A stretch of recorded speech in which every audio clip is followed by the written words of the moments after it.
stop what you're doing. Stop everything. Drop it right now. Drop it like CM Punk dropped that title within 5 fucking minutes. Welcome to another episode of Growing Up Kayfabe. It is day 2 of SummerSlam. Day 1 has officially passed, and there is far too much to talk about. As Sam Roberts would say, our podcast tribal chief, there are feelings to be said, and although we do not have a Fatu on this, we do have, come on, let's go, give it to me. Yeah! Contrary to what most of the YouTube commentary would tell you out there, day 1 was a huge success for SummerSlam with some dips and dives, but we're going to talk about that right here today, because the thing is, at this podcast, if you watch the last episode, we do talk some negatives. We talk true feelings, true hard feelings about what we feel about what's going on in the wrestling world. And to be honest with you, that comes in waves where, in my opinion, the way I look at things at wrestling is that I'd rather look at the positive side of everything instead of constantly looking at negative. That's wrestling Twitter. That's anything with like a fandom. There's a lot of negative that brings things down. Here, you're going to hear more of what I feel is a positive way. And if there's something, excuse me, I had a mac and cheese portable on the way over here. If there's something that is negative, we will talk about it. It will be, but there is always a way to look at something from a different perspective. Just remember that. It's wrestling. There is always something exciting. And if you don't find it that exciting, it doesn't help you just blabbing out to the world that you just didn't like it. Okay? And we're going to touch on that. Before we get any further, remember you can go down to the show notes down below. You can hit the timestamp so you can go to any point in the episode that you want to see that you actually want to hear about. If you want to skip ahead, skip forward, skip backwards, anything you'd like to do, I set that up for you. You're welcome. Thank you. Hit the like button, subscribe, comment down below, talk wrestling with me. It's all pretty free to do, and I appreciate it. It helps this episode get out there to other wrestling fans and family members in your life. Thank you. That being said, let's talk SummerSlam Day 1, okay? So, something I want to talk about right off rip, which we already talked about, was that the main event, okay? The whole night was good, but there was, I felt like with some other fans, a lackluster in some of the matches. I just felt like I was really into a lot of the matches, but like nothing was grabbing me. And it's the stadium. I feel like stadium vibes don't always work out. Arena vibes are way better for wrestling, but what are we gonna do? That's the way we do things now, is in the stadium. So I think when it comes to a stadium event, it's best to like not focus on that, because we're not soccer fans. Like, soccer fans can fill up a stadium and be louder than anything else. We're not them, okay? So I think that affected some of the matches and some people's opinions on things. That being said, CM Punk versus Gunther was an absolute classic. I believe it felt like they wrestled for 45 minutes. It was probably just 30. But oh my God, did Gunther put a beating on CM Punk. I mean, just the meat. At one point I brought up to my family, I was like, you wonder, maybe somebody can get like heart palpitations from this many like smacks against the chest. There's no way a human being could take this much beating up against the chest and not have something wrong afterwards. It was insane, the amount of slaps CM Punk took to his chest. It felt like Gunther dominated most of the match, which is something Gunther would do. And it felt like an appointment with back and forth when you're trying to do wrestling math of, okay, who's going to do the comeback now and who's going to be the one who ends with the comeback to get the final finishers. It felt like it was leaning towards Gunther. Totally flipped it around. Gunther, you know, on a little bit of an obvious bleed right there. He's underneath that. My brother goes, what's he doing underneath the table there? And I'm like, he's definitely bleeding right now. And Gunther pops up all bloody. And I'm like, yeah, there was an obvious blade right there.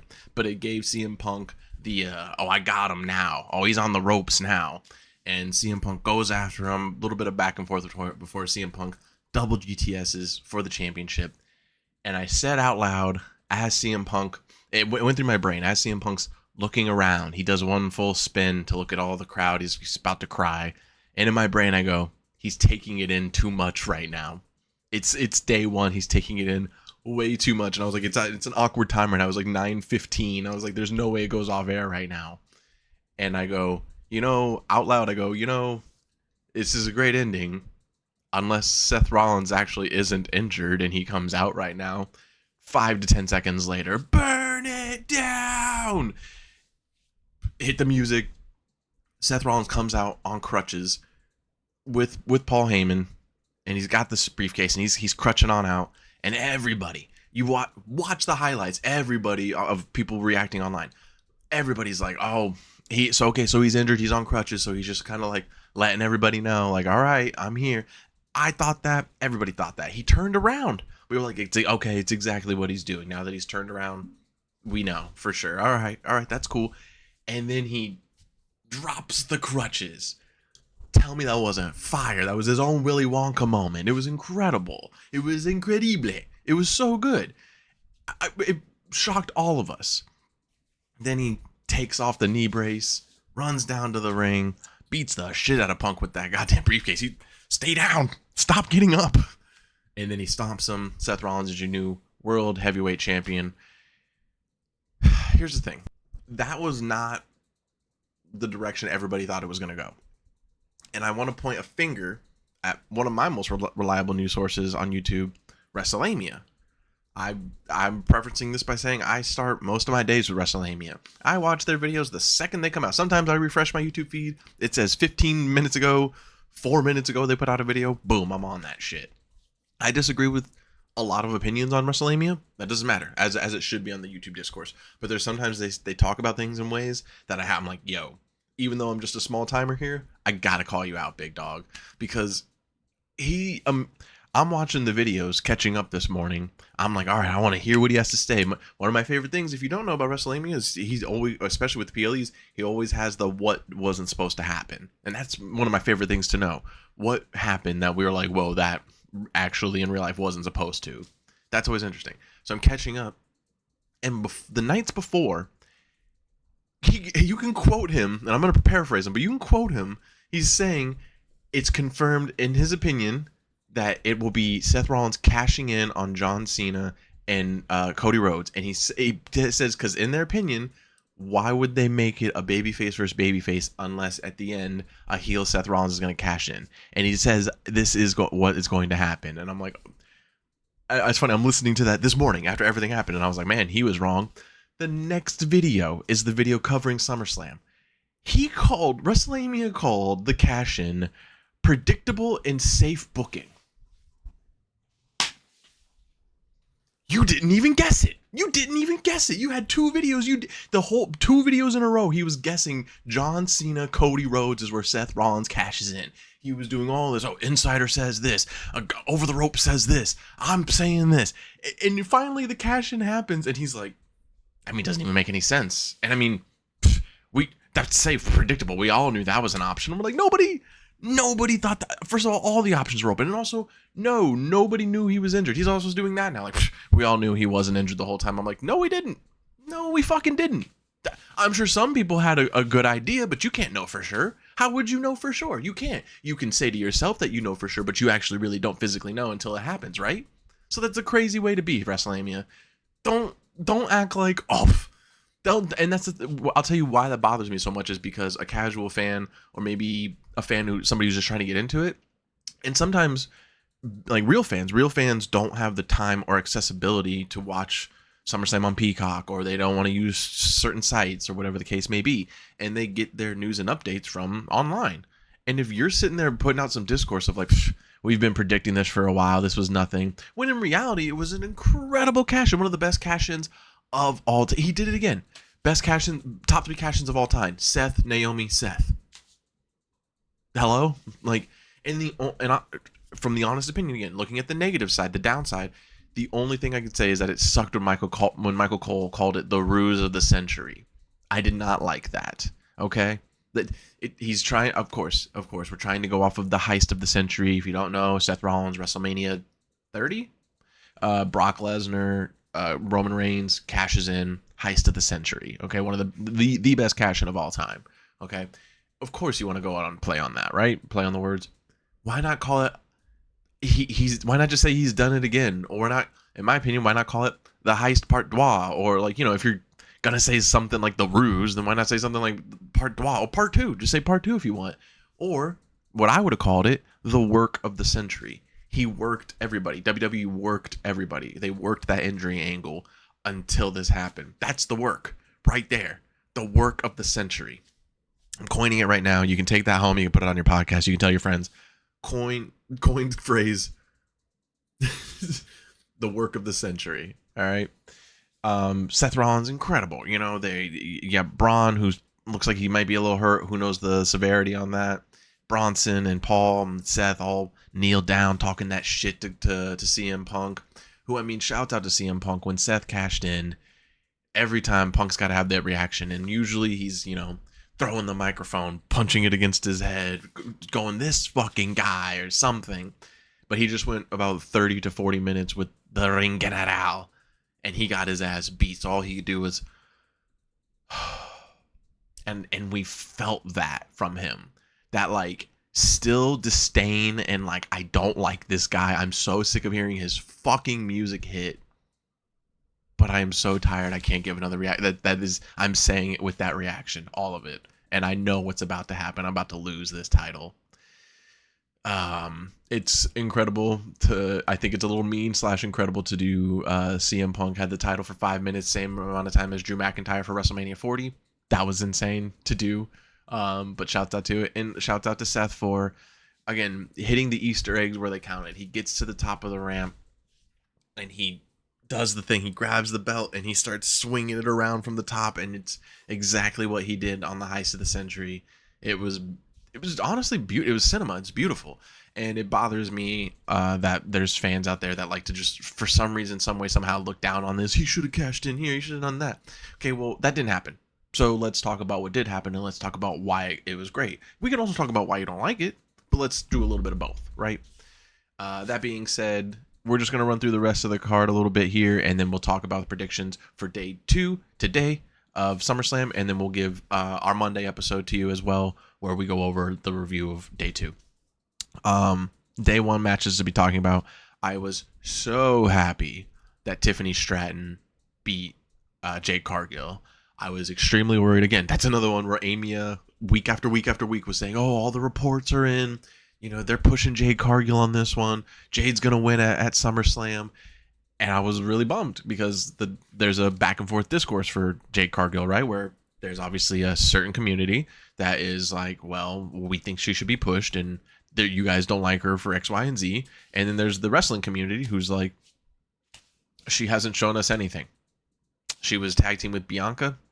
She kind of did some single stuff against Naomi. So now she's just championship material? Nah. Her promos are bland. It's like she's reading the script word for word. She still can't even get that right. Her wrestling is good. I mean, obviously, like, it's better than some other people, but like, it's not saving her, and she still is messing up more than other like rookies too. So I don't see that push at all. So it was exciting for me to push the right option, which would be Tiffany Stratton, who out wrestled Jade and saved that match basically. Made it what it was. You can feel it from them, where it's just like Tiffany has this every time she's in a match, every time she's in a big time match. Take it all the way back to Elimination Chamber in Australia. 6 a.m, I'm watching that bitch swanton off the top of the cage, putting her life at risk. Even at this one, like, she's got the stud like jammed into her elbow, and she's all bleeding from her elbow. She's always beat up, chipped the tooth against Charlotte. Tiffany's always going in there and going balls to the wall and putting everything on the line. That's something Jade should take a note from.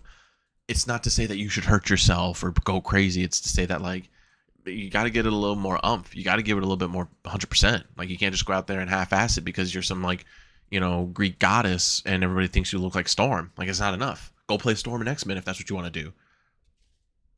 Tiffany Stratton retains. It's all good. We did, though, get new women's tag team champions in Charlotte Flair and Alexa Bliss. In the previous episode, I brought that up. I think everybody in the discourse from what I was seeing was like, this is the move to make. There's a chance where you can split them already, and they kind of teased that a little bit. But the move that everybody was really wanting was push forward with Bliss and Flair as tag team champions, because it truly has. It's helped Flair so much to the point where I'm watching that match with my moms and my brother, and it's going on, and we're like, you know, and they're saying that, like, crowd seems kind of flat, don't know what's going on, and Bliss and Raquel, and then Bliss and Perez going at it, and then I realize, I'm like, Charlotte has not been in the match yet. The second Charlotte got that tag, the crowd popped and they were in. I was like, that's why, because Charlotte's such a babyface now that they genuinely were waiting for her to get into the match. So the match wasn't anything too crazy. It was very nice, subtle, nuanced hints to do the, Alexa Bliss accidentally hitting Charlotte, which the sell was incredible for Charlotte. She froze and then fell, and then Charlotte teasing like, I could take you out right now and just call this all quits. But instead, she boots Raquel. Alexa Bliss hits the sister Abigail. New tag team champions, and it's gonna be fun. I think we're gonna have some fun with that. One of the more disappointing things from the night is Karrion Kross losing to Sami Zayn. I mean, as I'm talking about it, as everybody talks about it, and I'm talking about it during the match, I'm explaining why I don't like him so much. And I'm like, again, it's the discourse online. How much adversity does this guy have to overcome? He's been in fucking WWE for 10 years. How many times is he the underdog? How many times is he the guy who has to overcome some big obstacle and he's always, there's something holding him down? Like, I'm over it, man. I want heel Sammy back. And I know that's a constant thing with people nowadays where they're like, I want heel version of this, heel version of that. And it's like, well, we can't just have a bunch of heels. And I get that, man. But like, there's plenty of heels that could be baby faces today. And there's plenty of people who are baby faces. And it's like, Sammy just needs to be a heel.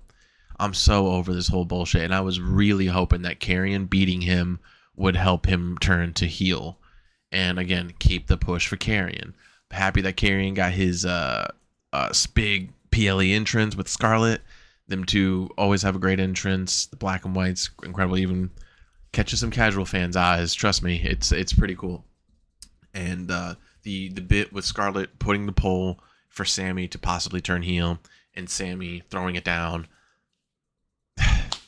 It's not what you think it is, Sammy. Like, I bet Sammy is like, man, what a moment. And it's like, no, dude, we wanted you to do it. Everybody wanted you to do it. Bullshit. Sami Zayn wins.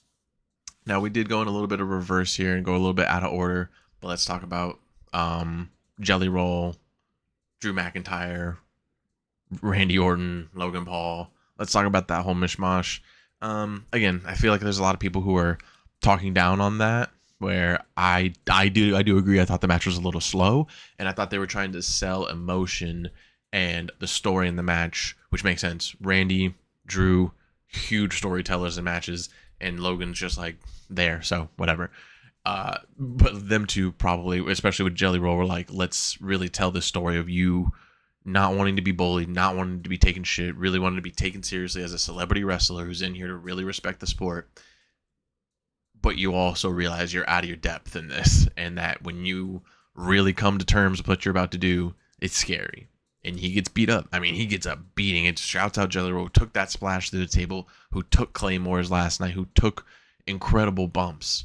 And he's still going to go on tour. Poor guy. He's going to be bruised up. I can already hear him on the stage. I'm not going to be moving around too much tonight, guys. I've been Claymored into oblivion. Got put through a table. Don't know if any of you guys have ever been put through a table, but I did. Not cool. Lost the match at SummerSlam, MetLife, New Jersey. Not cool. But it was great. I thought seeing that part of the story again, those are the things that I tell people to pay attention to about wrestling. It's what makes it fun. The story, the minor details, everything counts. Shouts out Jelly Roll. Shouts out Drew. Shouts out Randy. And Logan was there too. In the other match, the last match that I haven't talked about would be Roman Reigns, Jey Uso versus Braun and Bronson. The Bronze. Bronson Reed comes out wearing the shoes around the neck. Love it. Absolutely love it. Didn't really get to talk about that angle too much because I hadn't started back up by then, but Bronson Reed stealing the shoes of Roman Reigns after him and Braun beat him down. It was so hilarious to see how many people were like, why is he stealing his shoes? What does that mean? Why would he do that? I don't get it. And everybody's response of like, you either never been bullied or beat up, or you never seen anybody bullied or beat up before. Because that's like the ultimate insult right there. That's like, give me your shoes. I don't care what size you are. Give me your shoes. I'm taking your shoes too. Now you got to walk home. Go home with no shoes. And if you were really unlucky, because if you were lucky, the guy would keep them. You can possibly beat him up, get him back. But otherwise, more often than not, those things ended up tied in a knot, up on a telephone pole, my guy. Done. Good looking. Now you gotta get him back like Mike. I hope that scans for some people. But Roman Reigns, Jey Uso, they start the night, which that part I was like, whoa. Did anybody tell Roman Reigns he's starting the day? Jey Uso eating with the crowd on the way down. And even me, Michael Cole, usually it's Wade Barrett who calls out the dude's physiques and stuff. As Roman Reigns is walking to the ring, I'm thinking it, and Michael Cole says it out loud. He goes, Roman Reigns is so incredibly in shape, he looks like a CGI character. And I was like, he did. They were recording him with some like fucking 16K camera or something. And I mean, he just was like, you could see every little divot and indent in that man's fucking physique. It was all of us, every dude and woman was like, man, this guy is aura personified. The body, it's insane, this guy. Jesus. Anyway, I don't know why they filmed him like that. that was insane. But yeah, then of course Braun and Bronson, one of the best entrances. Bronson Reed comes out with the shoes, and surprisingly enough, Roman and Jay win the match. I could have sworn they were gonna fucking lose. And one of my favorite things, I'm not gonna go over the whole match, but at the end, Roman and Jay win. Paul's walking, he's leaving the stadium, he's walking backwards, staring at Roman, and Roman's yelling at Paul, and I'm like, what are we gonna do here? Roman versus Paul Heyman? Like, why? I mean, I get, don't attack me. I know why he hates Paul. I know the betrayal. I know, but like him constantly threatening Paul, I'm like, you're not like, you're not gonna spear him. You're not. Maybe you might give him a Superman punch, maybe, but like I don't see you beating the shit out of Paul Heyman. So I think it's weird, this whole like giant animosity that Roman Reigns has against him. I just think maybe you should reel it in and maybe give it more to like Seth. He should focus more on Seth, maybe. I don't know. But that was day one in the books. Don't let anybody tell you any different. Incredible night. Sure, there were some slow points, but overall, it was a beautiful night for wrestling, with great stories that are still going to set up for the rest of the weeks coming. You got Clash in Paris coming up at the end of August. That's going to be incredible. So please, I hope that you stumble across this and maybe it gives you a little bit better of a feeling of the positive sides of what came out. Because, that's like I said, that's online. There's so much negativity of people just saying what they thought was terrible and wanting to rant on about it. We look at the beauty of it all. And we will end it right there for you guys. If you would like to hear what my predictions are for night 2 of SummerSlam, go over to the video prior to this where we talk about the death of Terry Bollea. And then we also talk about predictions for night 1 and night 2 of SummerSlam. So you can catch those predictions over there. I really appreciate it because it would help out with some views on both. And you can check out my thoughts on Terry Bollea's death. You may or may not like it. Who knows? Don't care. Do care. I don't know. But enjoy SummerSlam, you guys. And I'll see you on the next one where we talk about our reactions to whatever happens tonight with John Cena and Cody Rhodes and tag team titles and the Intercontinental titles. We will see. Let's go, Dirty Dom. Bye, guys. Bye, everybody.